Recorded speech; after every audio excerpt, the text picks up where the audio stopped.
Olá pessoal, estou de volta aqui, sou o Renan Franciscato da Mobilivet e hoje é o nosso último vídeo da série de avaliação cardiovascular. Então nós fizemos 9 vídeos contando com esse aqui e do segundo até o nono, né? Então são 8 vídeos com formatinho de videoaula. E hoje nós vamos falar então de como usar e de quais exames não cardiológicos. O que eu quero dizer como não cardiológicos? Que não são exclusivamente para avaliação cardiovascular, que nós utilizamos na rotina desses pacientes que são cardiopatas ou que têm uma alteração cardiovascular e nós precisamos acompanhar. Então esse vídeo ele traz esse principal objetivo, trazer os exames, quais são eles, como a gente usa, que frequência a gente pede, o que cada um ajuda em que, e entender um pouquinho aí como que na rotina a gente precisa desses exames para monitorar o nosso paciente cardiovascular ou cardiopata ou que tem alteração cardiovascular, ok? Bom, lembrando que todos os vídeos anteriores nós já falamos de quê? Nós tivemos um vídeo introdutório abordando o que nós íamos começar a falar nessa série de vídeos. Depois nós falamos de histórico, queixa principal e anamnese. Depois abordamos a parte de inspeção e exame físico do nosso paciente cardiovascular.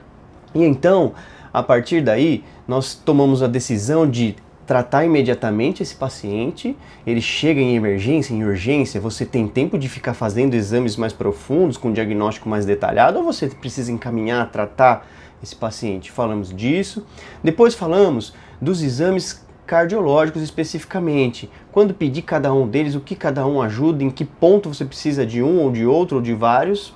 E aí passamos a falar então dos exames especificamente. Falamos do ecodoppler cardiograma, falamos do eletrocardiograma, falamos da técnica de aferição de pressão arterial e hoje então, para fechar o ciclo todo de um paciente que vem para você com suspeita cardiovascular ou com uma suspeita de uma cardiopatia específica, falar dos exames que não são exclusivamente cardiológicos, mas que são fundamentais para você monitorar esse paciente, ok? Eu sou o Renan Franciscato da Mobilivet e nós vamos seguir aqui com os nossos slides da nossa videoaula. Vamos lá! Muito bem, seguindo aqui com a nossa videoaula no formatinho de slides, vamos falar então sobre a escolha dos exames complementares não cardiológicos. Então, o que eu quero dizer? Primeira coisa, com os exames que não são cardiológicos. A primeira coisa a pensar é lembrar que você está com um paciente realmente com foco em avaliação cardiovascular ou é um cardiopata sabido, mas ele é um paciente como um todo, ele é sistêmico, ele tem outros sistemas em conjunto que podem inclusive estarem influenciando o coração ou a parte cardiovascular, ou a lesão, a doença, o problema cardiovascular estar influenciando os outros sistemas. E toda vez que a gente vai tratar um paciente cardiovascular, nós vamos entrar com drogas que vão mexer em tônus de vasodilatação e vasoconstrição, em inotropismo positivo no coração, né? Aumentando força de contração do coração, especialmente ali no ventrículo esquerdo, que é o foco na maioria das doenças, mas em todas as câmaras cardíacas. Nós vamos vasodilatar vasos, especialmente vasos pulmonares, nós vamos vasodilatar perifericamente, nós vamos vasodilatar veias, nós vamos vasodilatar artérias, nós vamos dar diuréticos de alças que são mais potentes, diuréticos menos potentes, nós vamos usar diuréticos ou inibidores de ECA ou outro tipo de bloqueio do sistema renina-angiotensina-aldosterona, ou seja, nós vamos interferir em vários aspectos tentando modular a parte cardiovascular desse paciente, mas que tem reflexos em todos os outros órgãos, porque todos eles são perfundidos pelo sangue.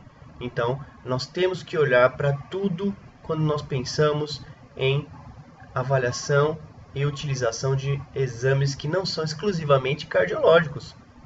Outra coisa importante são as doenças concomitantes, né? Aqui, por exemplo, pus um raio-x de coluna aqui, né? Não é de uma coluna específica, é um raio-x ilustrativo.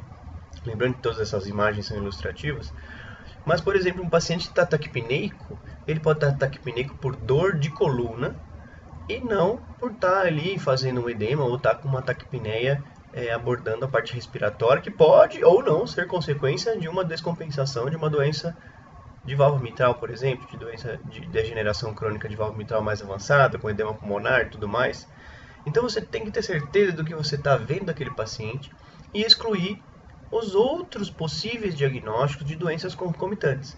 Por isso a importância da gente olhar o paciente como um todo e pensar em outros exames que não são exclusivamente cardiológicos ou que nem tangem a parte cardiovascular do paciente, tá? Então nós estamos falando de raio-x de coluna, por exemplo, todas as partes articular daquele paciente, nós estamos falando de exames de sangue, nós estamos falando de exames hormonais, estamos falando de outros exames de imagem, por exemplo, ultrassom abdominal. Então, eu já estou aqui, né, avançando. Então, quais são eles? Já falei. Exames articulares, radiografias? Sim, são outros exames. Até ressonância magnética, se você for pensar na parte neurológica, muitas vezes a gente precisa diferenciar uma síncope, uma pré-síncope, de alguma alteração neurológica que causa, ou pelo menos a descrição, às vezes, do tutor é muito parecida. Então nós temos que lançar a mão de outros exames, tá? Exames de sangue, ultrassom abdominal. Muitas vezes o paciente que é cardiopata, ele está com ascite ou com líquido, com derrame de líquido abdominal, se percebe no exame físico, mas você não sabe se tem algum outro problema. Às vezes você faz um exame de ultrassom de abdômen, vê que tem líquido livre, mas você não esperava aquele paciente descompensar, né, fazer insuficiência cardíaca direita, que vai levar a ascite, né, a congestão vascular, e ele tem, por exemplo, uma neoplasia de baço que está sangrando. E é por isso que ele está ali mal, com estado clínico ruim e ainda com aquele abdômen abaulado. E não tem a ver necessariamente com a doença cardiovascular avançada, entende? Então daí vem o motivo de você usar outros exames, pensar de uma forma geral nesse paciente, né? Muito bem. E qual a importância de você pensar assim? É não deixar escapar nada. É ter certeza de que as respostas terapêuticas clínicas daquele paciente têm a ver com o que você está fazendo e não tem a ver com outras doenças. E lembrar que o paciente ele pode estar ali estável, mas ele não está se alimentando bem, ele não está bem. Então você precisa, por exemplo, fazer um exame físico da boca. Porque às vezes ele não está comendo bem e não é porque ele está com problemas por causa das medicações que você deu, porque ele tem uma periodontite grave. E isso às vezes pode passar despercebido. Então eu dei um exemplo aqui que nem é um exame complementar, né? Não cardiológico, é um exame físico. E às vezes você precisa lembrar de abordar o paciente de uma forma geral, olhar com binóculo mesmo, né? Esse paciente de uma forma mais fora de tudo isso, mais distante, para olhar ele como um todo e não ficar tão adentrado na parte cardiovascular e esquecer do resto. Então esse é o intuito principal talvez desse vídeo, dessa videoaula, lembrar que o paciente ele é um todo e não só a parte cardiovascular, e lembrar de não esquecer de pedir os exames de sangue, função renal, urinálise, porque você vai mexer com a parte de fluxo renal, de volume circulante, de vasodilatação. Pressão não é um exame que não é cardiovascular, né? Ele é especialmente cardiovascular, mas é uma coisa que anda junto com função renal, com lesão ou não em glomérulo, lesão em órgão-alvo, né? Por exemplo, se você tem um paciente com hipertensão há muito tempo, um felino, por exemplo, que chega já cego, já com uveíte, e aí você precisa, por exemplo, de um ultrassom ocular para ver se aquele paciente já teve descolamento de retina. Se você controlando pressão, ele tem chance de voltar a enxergar, ou se ele não vai mais voltar a enxergar, mesmo que você controle a pressão dele. Então você precisa tanger todas as áreas que concernem as consequências da doença em si, as consequências da medicação que você vai utilizar, e ver para onde esse paciente está indo, né? Por exemplo, você pode ter um paciente que está no borderline ali da função renal, sem nenhum tratamento, e quando você introduz as medicações que a gente sabe que ajuda muito ao controle da doença crônica de válvula mitral, um paciente já em estágio B3, que é aquele paciente com coração aumentado, átrio esquerdo aumentado, ventrículo esquerdo aumentado, mas ele está teoricamente compensado, o dono nem percebia muito, né? O tutor nem percebia muito que ele era cardiopata, acabou achando essa cardiopatia no exame complementar, por exemplo, pré-anestésico para um outro problema. E aí você introduz as drogas que vão mexer com o fluxo renal, por exemplo, e ele começa a desenvolver insuficiência renal. E você não sabia disso. Então, os exames antes de medicar o paciente são importantíssimos, né? Hoje a gente tem o SDMA, que já dá uma dica com uma boa antecedência que aquele paciente já é nefropata ou não. E esses pacientes eles vão ter maior chance de desenvolver a síndrome cardiorrenal, que aí a gente está em maus lençóis para lidar com aquele paciente, né? Os pacientes que eu perdi, os últimos que eu me lembro, eles acabaram caminhando para insuficiência, para síndrome cardiorrenal, que é aquela síndrome que você tem o paciente úmido, ou seja, ele tem edema pulmonar, e ele não tem mais pressão, ou ele não pode mais tomar tanta furosemida, tanto diurético, porque o rim já não aguenta mais, já abriu o bico, né? Normalmente são pacientes já mais velhinhos, que já estão a vida inteira usando aquele rinzinho. Enquanto ele não precisa de um diurético de alça, ele ainda vai bem, mas quando ele começa a precisar de um diurético de alça, o rim não aguenta, e aí você se vê numa situação do paciente com edema pulmonar, com insuficiência renal, já com níveis de creatinina e ureia aumentados, e você ainda está ali tentando fazer furosemida para tirar ele do edema pulmonar. Esse paciente, ele tem que ir para UTI. Esse paciente, ele não tem jeito de você manejar ele de forma clínica, com internação simples, tá? Bom, e os exames é que trazem isso. Então, como é que eu faço? Qual a frequência que eu peço? Eu atendo o paciente, faço o diagnóstico, ele é cardiopata, ele está estável, eu vou introduzir, ele não toma nada, eu vou introduzir as medicações dependendo da fase da doença que ele está. Falando basicamente de doença crônica de válvula mitral aqui. Mas toda vez que você precisa modular a parte vascular, você vai mexer com o fluxo renal, com pressão, com tudo isso. Então eu faço pressão arterial, eu meço a função renal, peço SDMA, peço hemograma, peço exame de urina para ver densidade e peço proteína creatinina urinária. Faço tudo isso. Introduzo as medicações. Daí uma semana, tomando as medicações, porque às vezes eu prescrevo, demora para o doutor começar a medicar o paciente. Então eu friso bem, deixo a requisição.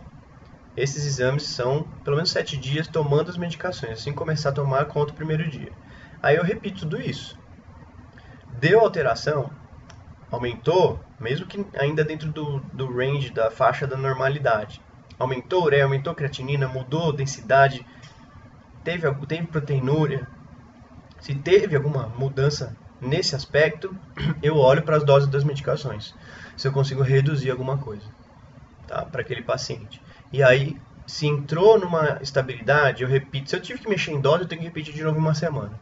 Se eu não tive que mexer em dose, o que eu faço?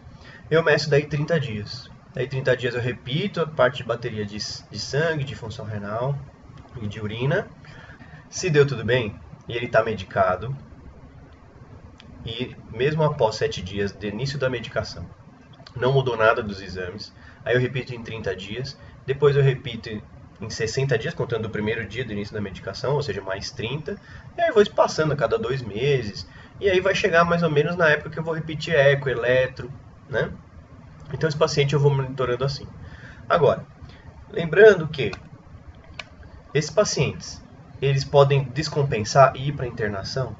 Esse paciente internado, ele precisa da ureia creatinina dele antes de começar. Chegou na internação, legal coletar um sangue desse paciente e aí sim entrar com diurético para tentar tirar da crise do edema pulmonar, por exemplo, em doença crônica de válvula mitral descompensada, né? Naquele paciente em fase C já que faz edema pulmonar. Aí sim você entra com o diurético, faz todo o protocolo, que cada lugar pode variar um pouco, não vou aqui discutir protocolo de pacientes internados com edema pulmonar, e vai acompanhando creatinina, ureia, débito urinário, para ver se você não está fritando o rim daquele paciente, se você não está exigindo demais daqueles rins, tá?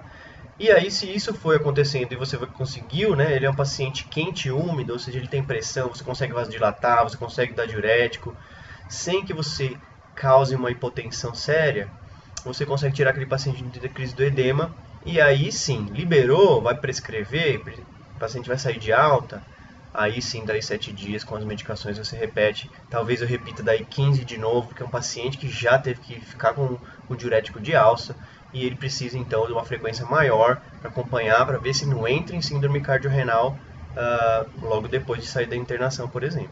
Né? Tem pacientes que internam uma primeira vez, e já o rim já não aguenta mais, e aí você já está em síndrome cardiorrenal, você ainda mantém esse paciente bem.